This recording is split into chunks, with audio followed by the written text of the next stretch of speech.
All right, take two. Hi, I'm Jim Raffle. Welcome to this episode of the Jim and Shelby Show, All Things Print Podcast. I'm joined as always by. I am Shelby Sapusik. How are you doing today, Jim? I'm good. Good. We have a very special guest today. I'm excited. We have Chris Curran. Did I pronounce that correctly, Chris? Curran. Curran. Sorry about that. That's okay.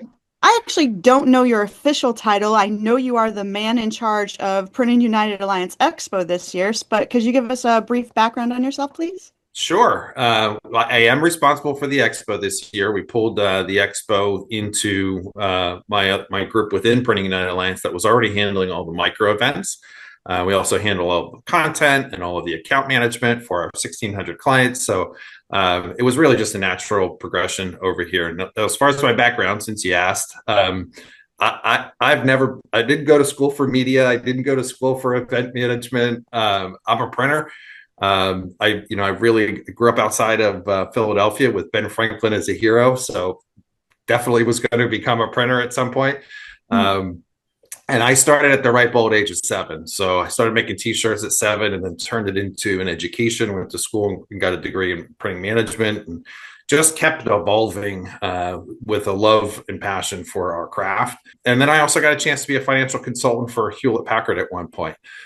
So I've really had this wonderful Forrest Gumpish type of journey in our industry. I've been very fortunate, and now I'm just happy to give back. This is kind of like the second stage of my career, which is to work with the nonprofit and try to add as much value as I can to all the different parts of the industry. So, Chris, really quick, you mentioned a degree in printing management. Where from? RIT. When did you graduate? I graduated in January of 1999. It was kind of mid-year after the last semester. Okay, I was there a decade and a half before you, but yeah, I got a chance to work. I got a chance to go to school there in 1995, but then I took a year off to run the print shop on the Queen Elizabeth II. I went on as a 3-month intern co-op. But then my manager decided to leave the ship, surprisingly in New York. None of us knew that he had decided to leave. And I asked the hotel captain for the job. So I stayed another 9 months after I called my parents and told them I had already signed a contract and got to sail the world running a Heidelberg GTO. It was great. Wow. Shelby, I promise not to go down that rabbit hole. I know. You mentioned a ship. We're going to be talking about cruises in about 3 seconds. I know it. No, we're not. We're going to stay on task because Chris's time is valuable because we are here to talk about Printing United, the actual expo. And Shelby, I'm going to kind of let you jump in because you are part of a new group this year called the All-Star Team. Did I get that right? The Expo All-Stars, from what I understand. Yeah, it's a 15-person team, and I'm one of the 15. It's the first year they're doing this. I don't know if there's an official description of the All-Star team. Maybe Chris has one, but I think of us as kind of ambassadors for the show. Yes. Would that be correct? Yeah, ambassadors for the show, but evangelists for our industry, right? And the different communities. So the All Stars this year, the pilot program, we've got people from all different parts of the industry, right? And I think that's the most important thing for us to continue to recognize is that everybody comes to Printing United as this big umbrella, the expo, and they might come from the apparel segment, they might come from the implant market, they might come from the label market, but there really is something for everybody to experience live at the expo. And that's why we want this program for people to say, oh, well, I know that person, they're in my industry. I didn't realize that the expo was for me. We do get a tremendous amount of people to the expo, but there's room for more, and we want to make room for more. We want people to be able to show up to the expo and feel welcome.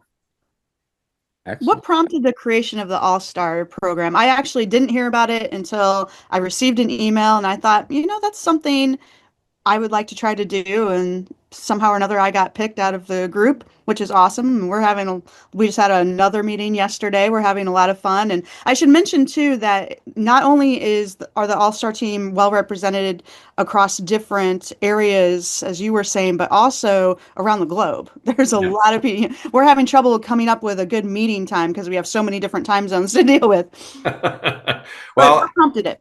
The expo is really a manifestation of the mission of the Alliance, right? So one of the things that we set out to do 8 years ago when we were just sort of dreamed up what we would love to have. And I came from the supplier side, and I had my own, I guess, wish list. And Dave Laskuski came from the media side; he had his own wish list. Ford came from the PSP side; he had a wish list. So when we all came together, we have built Printing United Alliance to be very unique. There's no other group like ours around the globe. So, sharing this come one, come all mentality for everything that you can put ink on is a new effort around the world. And because it's nonprofit, it's member driven. So the suppliers help guide it, the printers help guide it. And if we wouldn't have gone around the globe to try to get people to be, I'm not going to use, we purposely didn't use the word influencers because we're not trying to influence, we're trying to propagate the value of what we've built here. And I think that's really what was the seed that brought the All Stars to fruition. Okay. There are other new programs this year that we're a part of, and also I just want to mention, I was hoping you could talk to us a little bit about it. I know there's a new AI pavilion. Yeah. There is the Spill the Ink roundtable discussion booth, which the All-Stars are kind of moderating. And of course, the day before the show opens, there's the G7 Plus exchange that Jim and I are both going to be a part of as well. Yeah. Can you talk about those and any other programs you'd like to mention?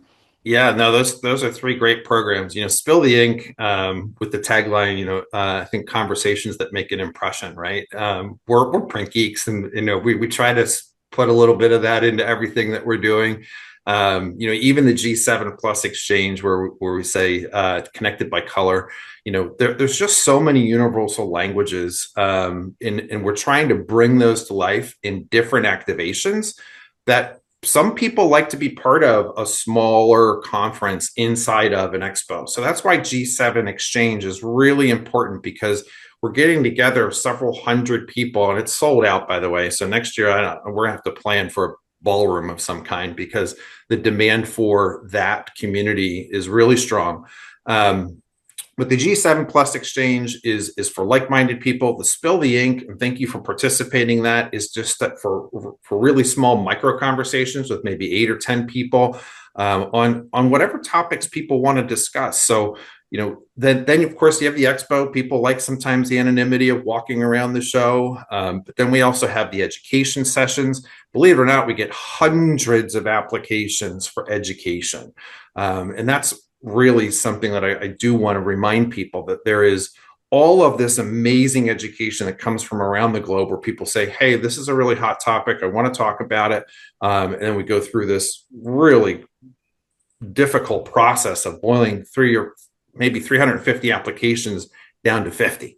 And then all of a sudden we realize that there's 10 or 15 or 20 other really cool things that we just can't fit in to the education. And then we say, okay, well, what other things we can sprinkle some of that into G7. We can sprinkle some of that into our membership lounge.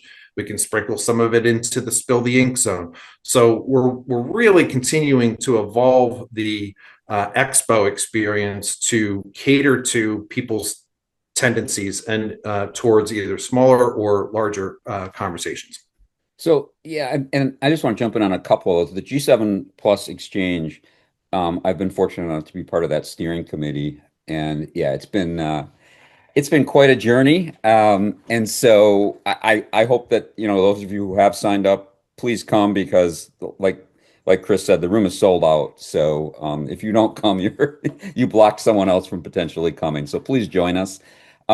There's one thing we didn't mention, and that's the Academy of Screen and Digital Print Technology, often referred to as the Academy. We have a full educational day too, and so I think that's Wednesday. You guys graciously gave us a room for the day and let us program that room, and so that's another one where come one, come all. Everybody on the podium will be an Academy member. Most of the day, I would say over half of our sessions are panels, and they're like not stump the experts, but ask the experts, and very open exchanges with a bunch of people who have a lot of experience in this industry. So yeah, I love That's terrific. I love the emphasis on learning at the expo. Yeah. So it's going to be exciting. So yeah, and they don't want to hear from me, so I'm gonna turn it back over to you guys. No, no, no. You're important in this too. I mean, you have, the G7, you have the Academy. You and I are one of those sessions on Thursday morning. We're doing an educational session. Jim and I are going to do a big divide and conquer at this show. Uh, Great. There's but also I do want to mention there's the Women in Print Alliance, right? I'm And going to that luncheon too. the Women in Print program is just exploding. We have fortunately, inside of our media arm of our organization, we have a really good template for how to build these empowering organizations for women in different segments. So, while it's not core to the printing industry, we have done something similar in the travel industry. We've done something similar in the retail industry, where we've built these communities for women to empower women within their segment. And, Elizabeth Lyons, who is leading that out, has done an amazing job. She worked with our organization and previously, before it merged, the Printing Industries of America, on the Hill, right? She really represented our industry's interests in Washington, D.C. So her evolving into this role has just been an amazing transition and opportunity for the industry. And what about Yep, the that AI was pavilion? Yeah, the AI pavilion is another one of those sold out areas. Like we've been swatting away like flies almost the amount of sponsors that are interested in being a part of it, and the people who have something to share. AI and all, in full transparency, we didn't have an AI pavilion 6 months ago. But once we participated with an event in Las Vegas that we were a partner on, and as our team started to use the accelerating agents and tools that are available in AI, it was almost well, we can't not do something. So what do we do? So we reached out into the industry, where we recognize we have to make a strategic hire here too. So that announcement is forthcoming, I believe today. We should see a press release on that. We're going to build an entire business unit around AI, because That's if we're excellent. not if we're not investing in a division that is going to stay ahead of it, we're going to be chasing it. And I think our members look to us to lead, and to inspire. And in that part, if this is going to move that fast, we've decided to make a pretty large investment into this segment of the business. So the manifestation of AI tools and support is on the floor. There are, I believe, 7 or 8 booths inside of it. We've got Adobe participating. There's 6 other sponsors that are there. And that's right in the middle of the expo, so you kind of can't miss it. If you walk in and head straight into the heart of the show, you'll see that AI pavilion. But it's really to just start to educate and have dialogue, because you don't know what you don't know when something is moving this fast. And I think this should inspire that conversation to get going. In fact, we've started a newsletter specifically for AI content. So that's something that you'll get to see. You'll get to scan a QR code at the show and join that community electronically. Start getting involved on a weekly basis. And just a reminder for people, Shelby and I did a AI and color management iLearning program. And I was actually I clicked around over here. I just got my royalties email from Ray, and it was a substantial portion of our royalties for what would have been the third quarter. Wow. Yeah. Yeah, and so it's taken off. I mean, that's our newest program I think we've done with iLearning, I and think so. Yes. it's one of the biggest earners for us. So Terrific. yeah, and that's iLearning is a great platform, and I know Ray is always looking for people, so I'm going to put that call out here. If someone has Yeah. ideas for iLearning, let us know. Shelby and I can connect you with Ray. I've connected a few people over the last few months. It's a great way to share your knowledge with the industry, make a few bucks, and you're not going to get rich on iLearning, but you're going to generate leads for your business, which is also kind of a nice thing. And at the Yeah. show, at the Printing United booth, they almost always have a monitor there Do. where, and I'm sure they will again this year. That's kind of where Ray and even Joe Myron's today's, and they'll talk you through all the courses available at iLearning Plus. It's amazing how that inventory has grown over the last few Yeah. years. So if you're Yeah. interested, I would go to that booth and take a look and talk to some people there. So Chris, Grown and really engineered, right? So, one of the things that we heard from the membership, 5 years ago was we really need someone to take control of where people can go for knowledge, right? And make it easy, particularly to help bring young people into the industry. So a couple of things have taken place with iLearning. So you're 100% correct. We've got a complete dedicated area and staff that can talk to everybody about iLearning. If you're a member of the Alliance, you can go on. What's probably the most proud thing this year when it comes to iLearning, or that we're most proud of, is we've now tapped into the foundation, and the foundation is funding over 1,000 students to allow access to iLearning free of charge. So as long as their educational institution, I think we're over 50 educational institutions signed up now. The educational institution can then have their students sign on and take courses free of charge. So they can take courses for free. And we're also going to give them extended membership a couple of years after they've graduated. We want to see them become part of the community in a very healthy way. So it's our part of contributing to that. And you'll be able to see all that on display at the expo. Amazing. All right. So next question. What are you most excited about at the show this year? The whole thing. It's a very large question. It was a softball question, but not that softball. Yeah. I'm most excited for the re-engineering of the show, right? So this sounds like you're going to see something different. My hope is that nobody sees anything different except for a better experience, right? In pulling this over, we kind of went from a mode of just build and design and create, build and design and create and invite more people. The show went from, let's call it 500 to 600 exhibitors to now over 830 exhibitors, right? In just a short period of time. So, and it's doubled in square footage. So we've got over 1 million square feet. Part of the challenge for our team coming out of last year's show and into this year's show was making sure that it's running the most efficient that it possibly can. We brought outside talent in. We've made some new hires for the event experience. We've gone to other people's shows. We've reached out to adjacent associations, and we've had brainstorming of, what do you do good? What do we do good? How can we be better? What value can we bring to the exhibitors? This will go unseen by the attendee, but we dropped shipping rates by an average of 30% for machinery. Wow. That is huge. We spent an enormous amount of time working on those kinds of details so that we can enable a better experience, or the best experience we can for the attendee, because we all want to come see machines, right? Yeah. We want to see applications. We want to see things running. We want to hear things. We want to smell ink. So we've really worked very hard to make this transition to enhance the experience, but make it completely unseen to the general attendee. And so you led into our last official question. What's the expected attendance? That's always a great one. More than last year. Yeah, I figured that's what we're gonna. But on top of that, though, can you tell us?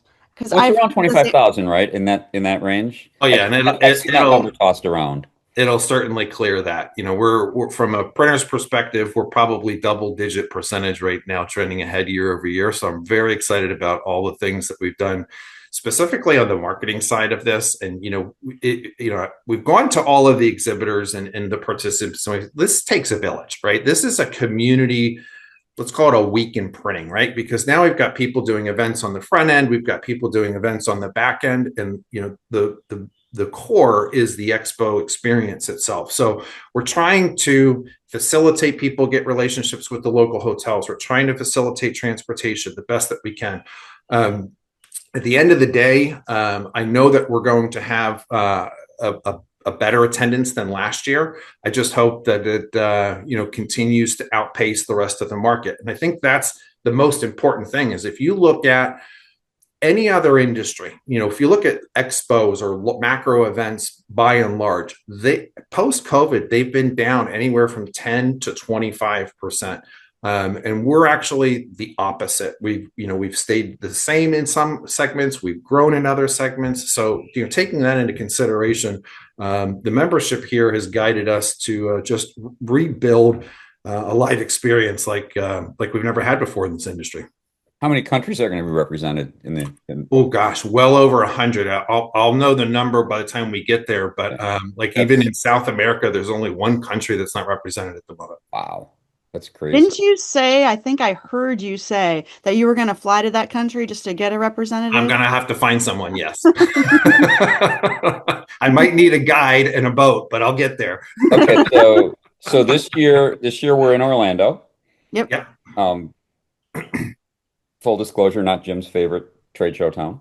And next year and the year after, am I right? We're in Las Vegas. That's correct. Yeah. One of the toughest things about, building an event of this size is there's only 5 facilities in the United States that can actually handle the 1,000,000 square feet that we need. And if we continue to grow from there, that's going to present other challenges to us, which we'll take. I really don't mind. We've actually reached out to ASI, which is the Advertising Specialties Industry, and Institute, and we're actually giving them square footage next year in Las Vegas because they want to bring their print and promo, constituency to the show where the machines actually do all of the printing on the apparel and the embroidery on the hats and things like that. So, we do have growth opportunities, and there's some other growth conversations going on with some international constituents. So, I do think we might get to a point where there may only be 3 places that can handle our show, or 4 that can handle our show. So we've actually started to now look out 10 years, and we've got 9 of those 10 years already contracted. We may have to get some more space should the show continue to grow, but at least from this perspective, we can now share openly all of our dates. We have had some experiences in the past where all of a sudden the dates changed and we ended up on top of other shows. We're going to try to avoid that as much as we possibly can. I won't ask. It's fine. 3 years is enough. But Yeah, so it's Vegas, then Atlanta. we're going back to As far as Atlanta. the next 3 years. And look, these host cities too, like Orlando, they have done a great job trying to meet our needs. We're not CES, we get that, right? So, but we have now started open dialogue about how can you help us? How can we help each other? So now we're working with, local governments on things that affect us, like insurance policies for the show. It's different in Orlando than it is in Las Vegas, right? There's a high degree of likeliness that you might face a tornado or a hurricane rather in Orlando, whereas you're not going to see that when you go to Las Vegas. So each city has their own details that we're working through, and I've got a great team that's working on behalf of the members to try to uncover everything that we can and build the best system and process that we can for the city that we're going to. Awesome. Well, we're excited. When are you heading to Orlando, Chris? My team moves in on the 14th. I don't think I move in until the 18th. And of course, the show is the 22nd, 23rd, and 24th. Yeah. Okay. And we come in that Monday, whatever it is. The 20th. Yeah. Mm-hmm. So, well, hit me up when you get there immediately. I'd love to welcome you to the show. If you need a little mini tour, I'd be happy to give you that too before the doors open on that Wednesday. That would be amazing. Maybe that would be a lot of fun, actually. Yeah, we could use that I as a think we're going to take podcast. you up on that. I can follow you and Shelby around with the camera, and we'll make that part of because so this is one version of our podcast right here. The 3 squares, or 2 squares sometimes, just me and Shelby. And then the other version that we actually enjoy a lot more is what we call our trade show editions, which are a lot of fun. It's going to be tough this year because we're both so committed time-wise, but we'll figure out a way to put together enough content for a show edition, and that would be a great feature in the show edition. Terrific. And if you want to catch up with me on the floor and grab a few minutes to do some Q&A, I'm glad to do it there too. We'll take you Where up are on you that going too. to be? All over. Yeah, For the first couple of days of the show, I love nothing more than walking around and seeing our customers, right? And seeing the sponsors and the different members and welcoming them to the show, seeing if their needs are being met, trying to answer any questions that I can or escalate things.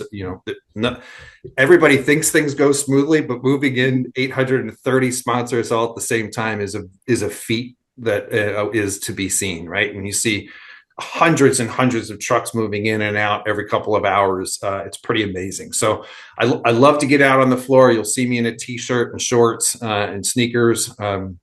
But then during the show, generally I try to stay near the Alliance booth, but then of course I'm walking around doing different events throughout the show. Then I'm also there at the move out day, right? I love making sure we go around and thank the thousands of workers that people don't see during the 3 days that actually put the equipment up and then take the equipment down. There's lots of decorators that come in. We have hundreds of decorating companies that help our members build their experiences. So it really does take a village to make this successful, and we try to get to everybody and thank them for their participation. All right. Well, we look forward to seeing you in Orlando in a couple of weeks, and we really appreciate your time today. Yeah, of course. I'm super excited about it. Thank you for all that you're both doing as well, and I can't wait to see you in Orlando. Sounds good. All right. And we'll see you all for the next episode. Great.